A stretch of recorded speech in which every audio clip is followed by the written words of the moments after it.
కరీంనగర్ ఘటనపై పోలీసులు నిర్లక్ష్యంగా వ్యవహరించారని ఫైర్ అయ్యారు పీసీసీ అధికార ప్రతినిధి శ్రవణ్. ముందుగానే స్పందించుంటే ఇలాంటి ఘటనలు జరిగేవి కావన్నారు. దాడికి బాధ్యత వహిస్తూ హోంమంత్రి తన పదవికి రాజీనామా చేయాలని డిమాండ్ చేశారు. నిందితులు ఎంతటి వారైనా కఠినంగా శిక్షించాలన్నారు. మరోవైపు హెచ్సీయూ ఘటనలో అధికార పార్టీ బీజేపీలు కుమ్మక్కయ్యాయని, అందువల్లే బీజేపీ నేత రామచంద్రరావును అరెస్ట్ చేయలేదని విమర్శించారు శ్రవణ్.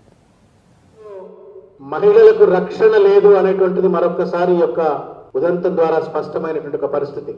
ఆ అమ్మాయితో పాటు ఉన్నటువంటి ఒక రజిత అనేటువంటి ఒక అమ్మాయి తప్పించుకొని పోయి పోలీసులకు ఫోన్ చేస్తే కూడా స్పందించకుండా పట్టించుకోకుండా ఉండడం వల్ల ఫలానా గుట్ట దగ్గర అమ్మాయిని తీసుకెళ్లిండ్రు అని చెప్పని పోలీసులు స్పందించకుండా బాధ్యతారాహిత్యంగా వ్యవహరించడంతో ఇవాళ ఇంత దుర్మార్గమైనటువంటి ఉదంతం జరిగింది.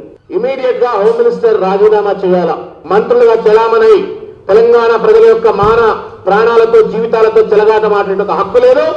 ఇమ్మీడియట్ గా ఆ యొక్క చేతగానటువంటి హోంమంత్రిని రాజీనామా చేయించాలని చెప్పని మేము